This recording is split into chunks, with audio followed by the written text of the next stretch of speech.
All right. So, ever since Expedia divested Elong in 2015, a conversation about competition between China's biggest OTA and the biggest global OTAs has kind of been on the back burner.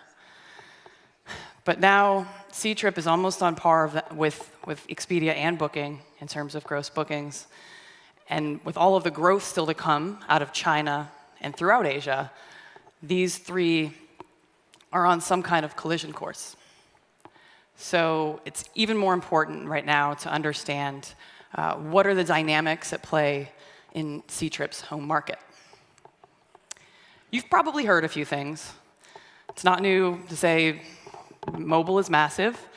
Digital wallets, of course, are everywhere. You probably heard about WeChat, the super app that Facebook wishes it was. But I'm hopefully going to share a couple of new things with you. One is in terms of market sizing and the way that we see growth in mobile happen there. In so much of the world, mobile growth is moving up gradually. So OTAs and suppliers tinker with offerings, and consumers try something, incrementally, and we see growth curves like the blue one here for the US. In China, OTAs and suppliers have been extremely proactive, and consumers, travelers, if you make something convenient, you make it easy, offer a little deal, they're really quick to try something new. So what we're seeing is a completely different growth pattern. It's this sharp uptake and then a leveling off. Another thing that's different, well, there's tons of other things that's different beyond the numbers. There's unique dynamics at play in this market. So comparing it, to the global situation, of course, the funnel is not quite what it used to be, but there is this search, shop, buy globally with Google sitting at the top, right? It's the entry point to the funnel for almost everything.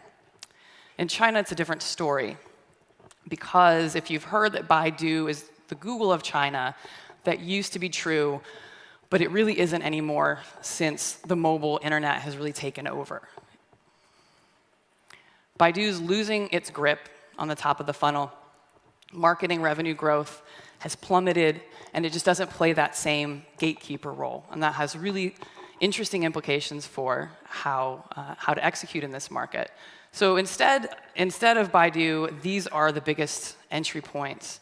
And you've actually probably heard of most of them by now, right? Social and commerce apps.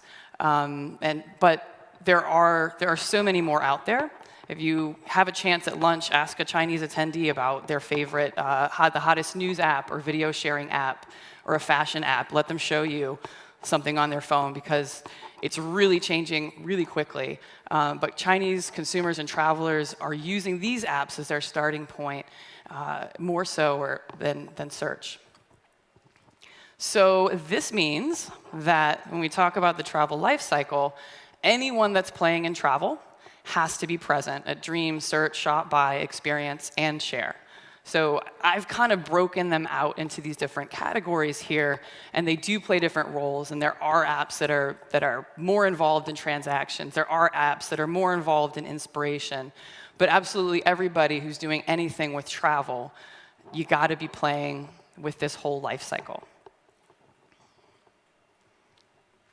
So these you're probably familiar with. This is the global apps used by Booking.com and Expedia. And they're built for the traveler who's ready to book, or at least start comparing specific options, look at specific cities. And this is what you see in China.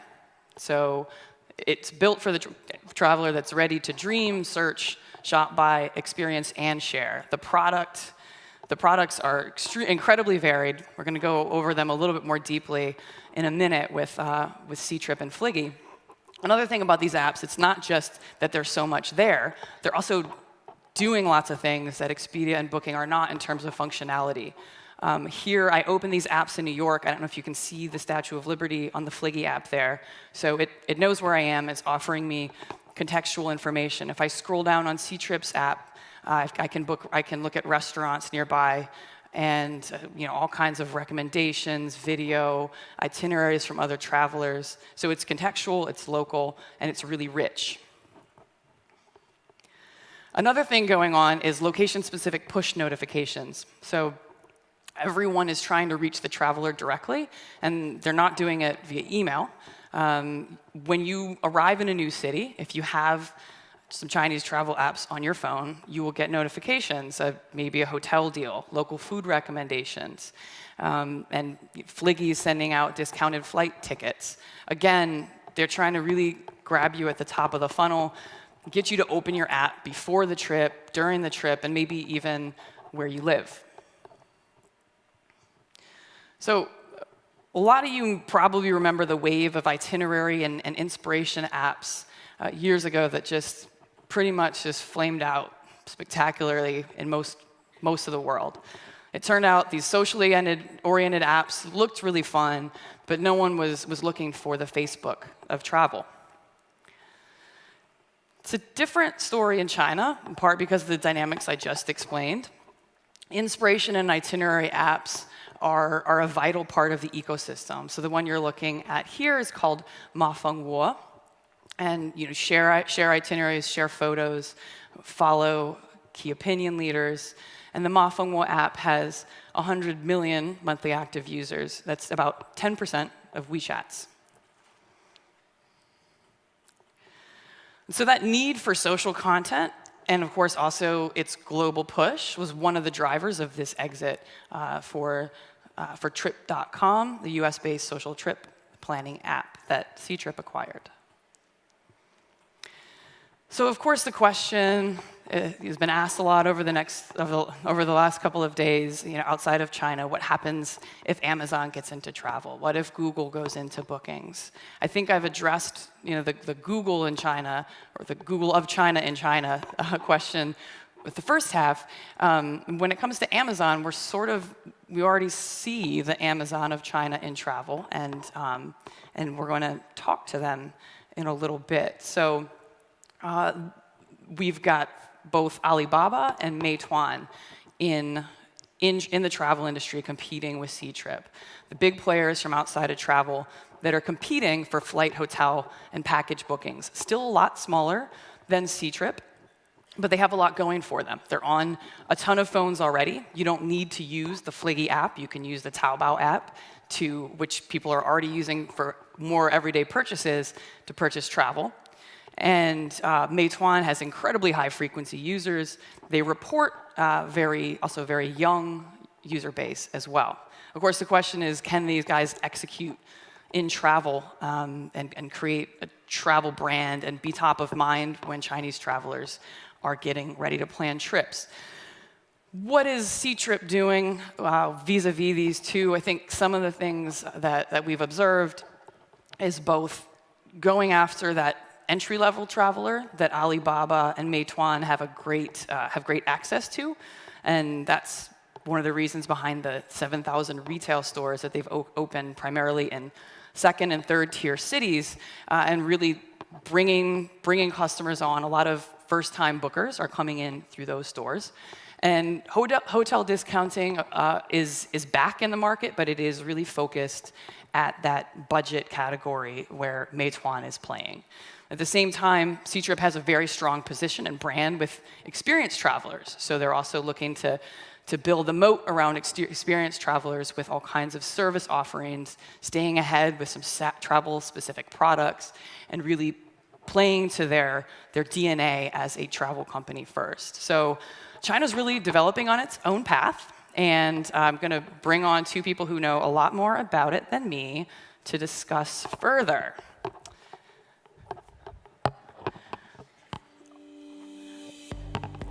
This aviation veteran has TravelSky, China Southern, and SITA on his resume. He now plays a leading role in travel strategy for the world's biggest mobile retailer, with a GMV 3 times as big as Amazon. Please welcome Jerry Hu, Vice President, Alibaba Group.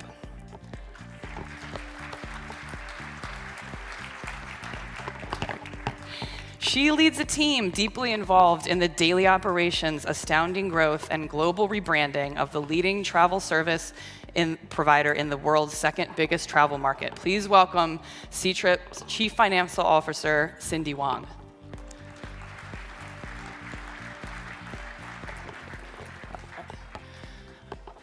Okay, Jerry and Cindy. So first off, I speak a tiny amount of Chinese, and no one's ever asked me to do what you guys are doing here. So I, really appreciate the public speaking in a second language is next level. So if I say anything overly colloquially, let me know. So I want to start by going back into some of the points made in the presentation just now about how your apps are different.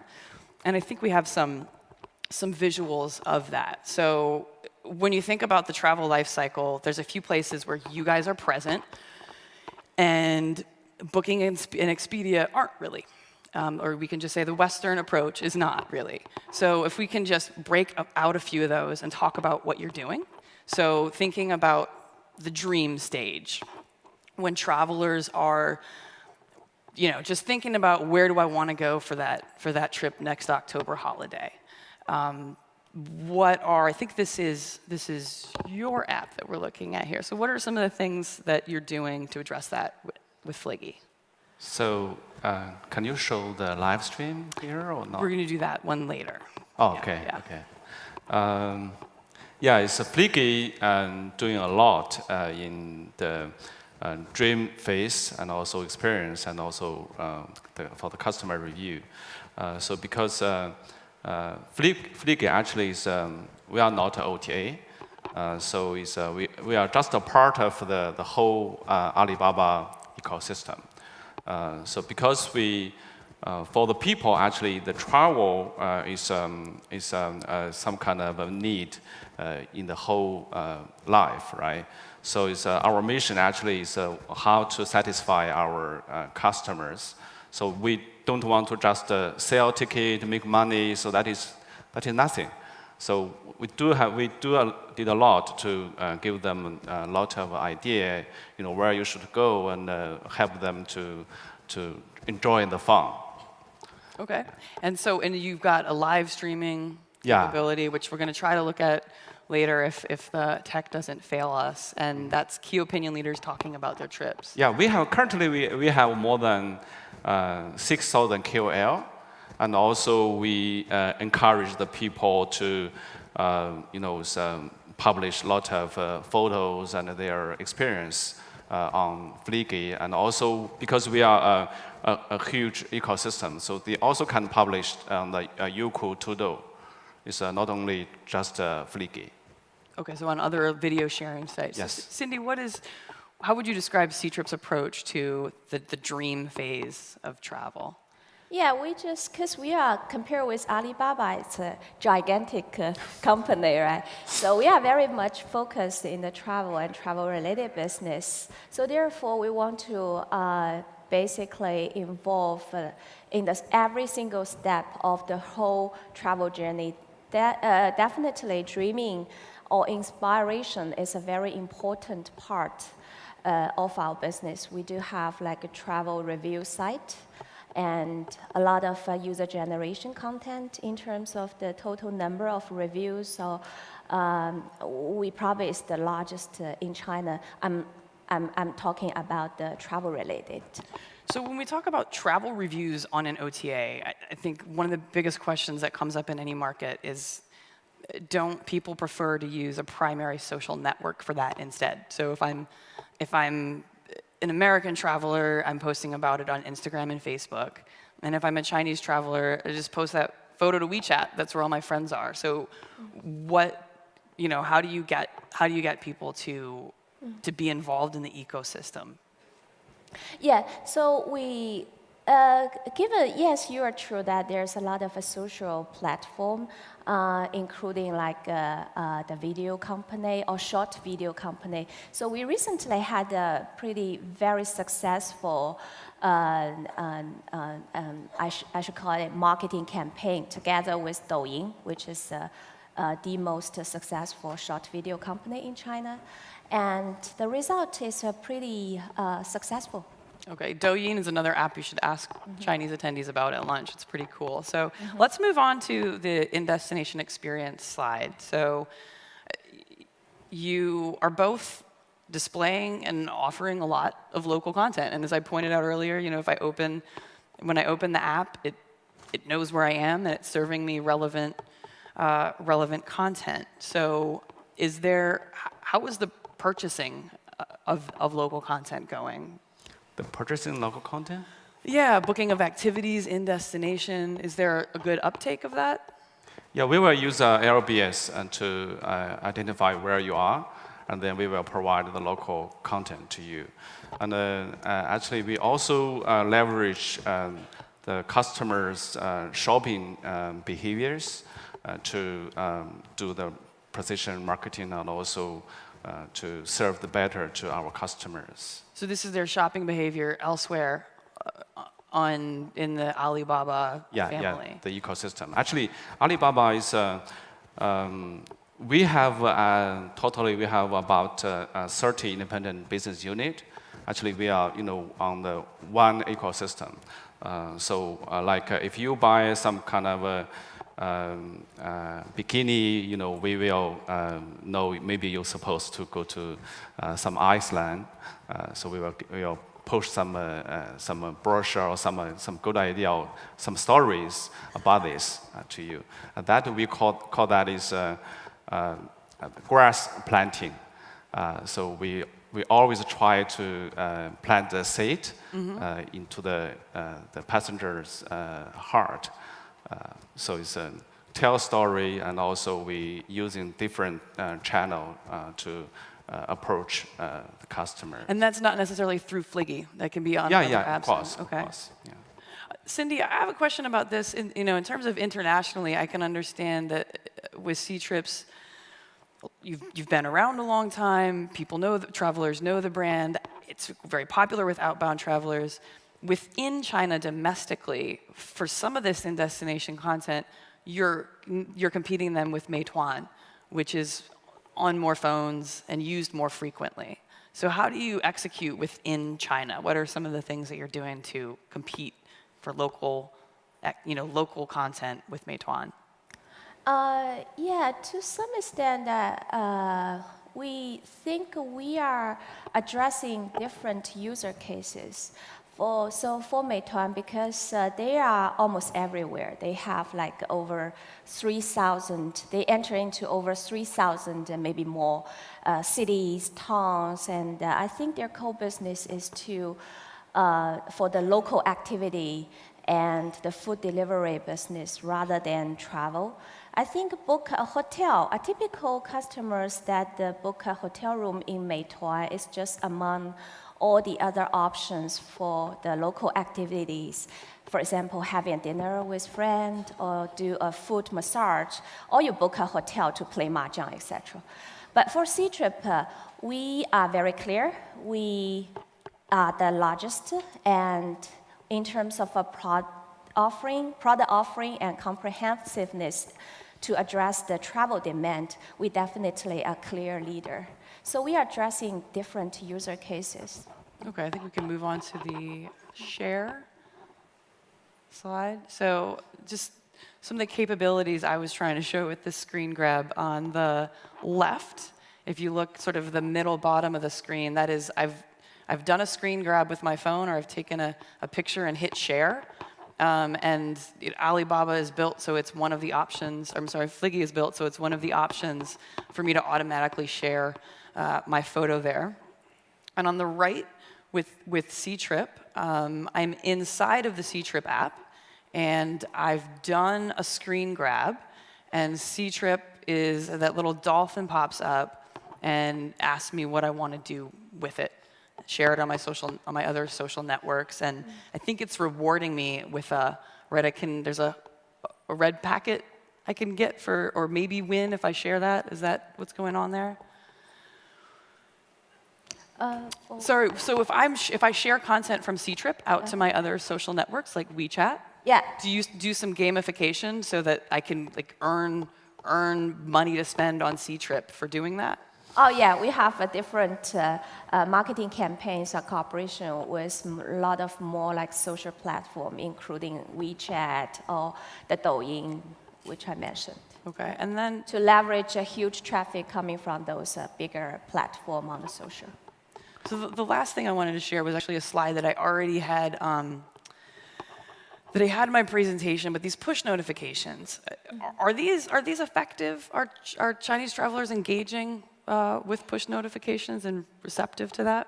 Yeah, it's very clear. It's free traffic, right? Or the free cross-selling opportunities. That's actually the beauty of you have over 80% of your traffic coming from your own mobile app. So once we add more product into our platform, we can do a push to let our customers know that there's opportunities. For example, you can save money, do more shopping on our app. It's a lot of cross-selling opportunities. You've got a challenge that maybe Jerry's not dealing with in the same way with user acquisition. So where are you in terms of that's a very expensive within China because you really want to be on the phone? Oh, not necessary. We actually do a lot of, we call it product-driven sales and marketing efforts. So therefore, on average, our user acquisition cost, if you compare with the total spending of our user compared with the user acquisition cost, it's actually a minimum level. That's actually the reason why we can become the single largest platform to address the travel demand and the only profitable company in the OTA space. So are you, and speaking to the acquisition question, Jerry, the travelers can get to you through Taobao. How much of your business is coming that way versus through the Fliggy app? I'm sorry, I cannot disclose this number. But actually, we are totally different with Ctrip because we are just a business unit of the whole ecosystem. So our own apps is only some part of a percentage of the total business. I mean the travel. So most of our visit actually is comes through the Taobao and comes through Zhifubao, Alipay, and also include DingTalk and also like Koubei. So we just enjoy so much traffic can direct to our Fliggy app. Okay, and I'm going to try, if the technology works out, to show now a couple of things in each of your apps. So this one I had, my phone was a little slow with, but this is Fliggy's live stream channel, and I had, because I'm not logged in, I can't pull them up, but I can follow different live streamers here talking about their trips, and you see the numbers there. That's the number. It's really small, but there are 3,500 people right now watching that guy talk about travel. Mm-hmm. And how are they incentivized to participate in this ecosystem? I think for Fliggy's users quite young, so most of them actually they are the Z generation. That means most of them is 85% of our users actually they were born 1985. So they just want to do it anyway. Yeah. So they want to share, So these are quite different with old people. And also for Alibaba, if you buy some stuff from Alibaba, you will, sometimes you will get some request from the merchant, give us a good review, and because as a platform, we will show the product and the service in sort of the price plus their good review. So that is our culture of the whole ecosystem. Okay. Of course, for the travelers, if they publish their review or photos, they will get some the reward. Great. So this is probably the first session here where the first segment we dig into is going to be rail.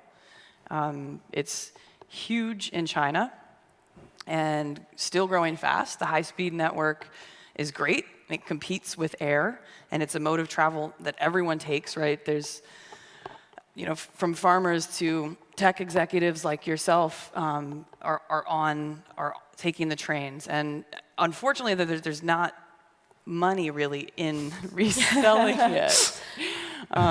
So I want to. Why is it so important to both of you though to have rail content that you can't make any money off of?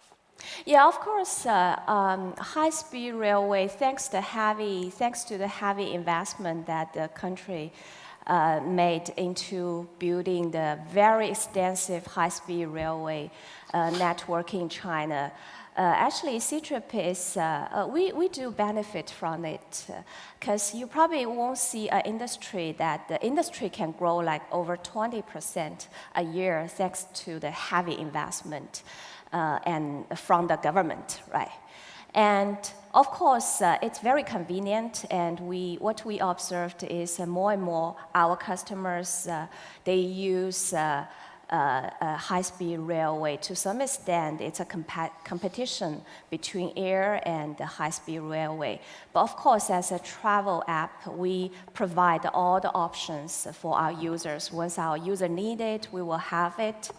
And the other benefit is we actually just recently launched a high-speed rail travel channel, and it's been quite successfully. Because in the next 2 years, I think the high-speed railway probably will cover over 80% of the Chinese cities that have population over 1 million. It's a great opportunity for Ctrip to have a coverage or can help us to reach those peoples living in the comparatively lower tier cities. Yeah, yeah, by having this channel, we actually can inspire people living in those small cities to have more travel demand. For example, they can have a weekend trip by taking the high-speed railway. But of course, they want to book a hotel with us. Right, and so I do want to, I see you, Joseph and Chaitan, and we'll get to you in just a second, because I do want to show the new high-speed rail package functionality that you've got. So this is, it's in here. This is the rail vacations. And yeah, we designed a map. Yeah, and that's with the rail network here, right? Each of those cities on that map are. Yeah, this is the network. And for example, if you want to, I want to visit. I'm going to go to Hangzhou and visit Jerry. Yeah. Mm-hmm. And if he's around, I don't know. Travels a lot.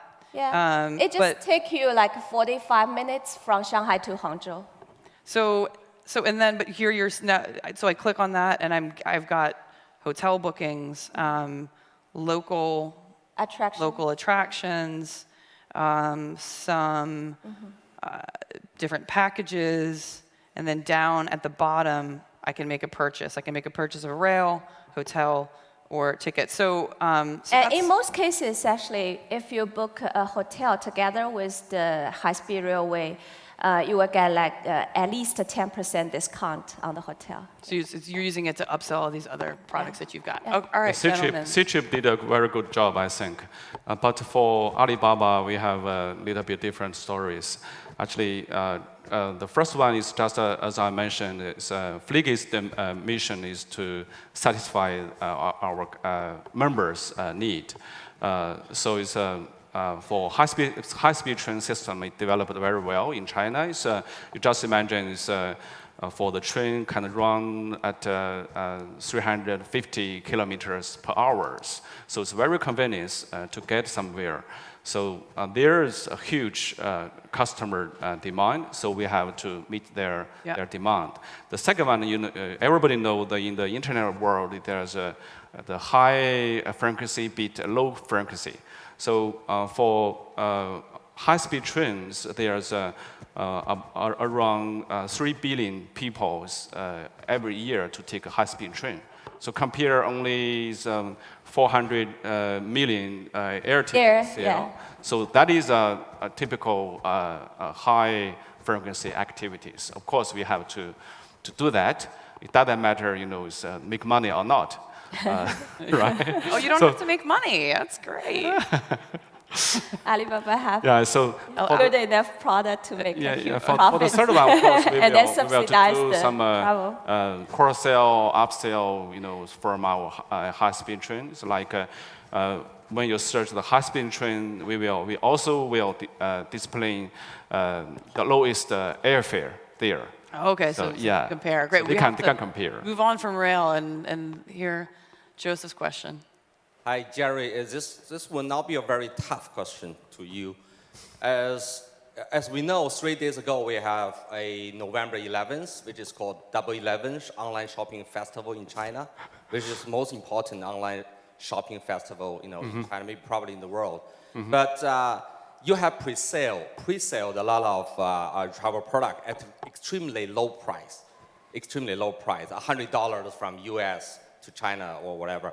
But when the travelers really actually they want to confirm the bookings afterwards, it's very difficult for them to be confirmed successfully. So why this happen every year, and how do you think the November 11th will be a good way to sell travel products? And any suggestions from Ctrip to offer Fliggy? And also, as we know, the e-commerce, the mobile commerce is kind of slowing down in China. So how is the performance for Alibaba Fliggy for the November 11th online shopping festival this year compared to last year? Okay. I think that's enough questions to take us through the end of the session. Yes. Yes. Actually, we just go through the Double 11.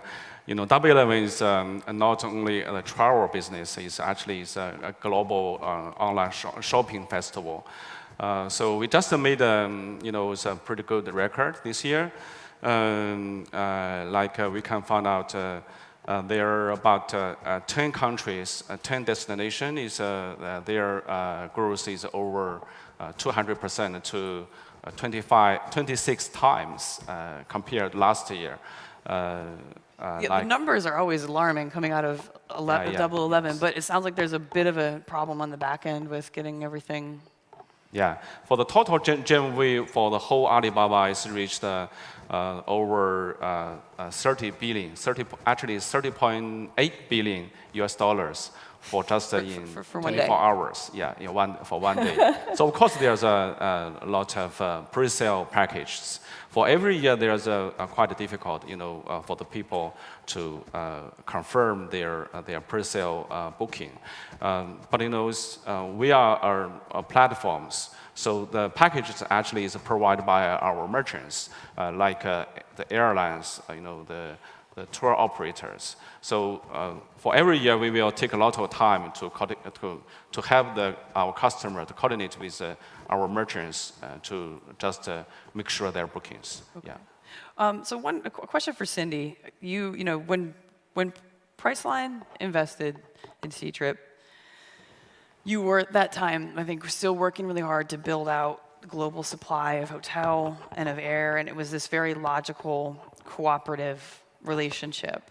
Now you've gotten a lot bigger. You've built out your own supply a lot more. And now they're not Priceline, they're booking. What does Ctrip get out of that relationship at this point? Yeah, I think Ctrip, in terms of international product offerings, we are, to some extent, we are learning from Alibaba. We have the platform model in the overseas inventory. So we not only source our own inventory, but also we are inviting a lot of partners worldwide to participate on our platform, so that Ctrip's, in terms of product offerings, we are the most comprehensive and competitive product offerings. And going forward, we will we think it's a very important strategy for us, especially in terms of international product coverage. And so how does Booking participate in that? So how does that, yeah, Booking is a very good partner of us. Okay. And so the question of the marketplace model, that's really core to your DNA at Alibaba. What are what do you consider the advantages, and how does it look in travel for anyone out here who's not involved in the platform? I think everybody here is very familiar with OTA meta search. So now we propose a new model of OTM, online travel marketplace, just for Fliggy. So because we believe sooner or later Amazon, Google, of course include Alibaba will involve the online travel campaign. So we have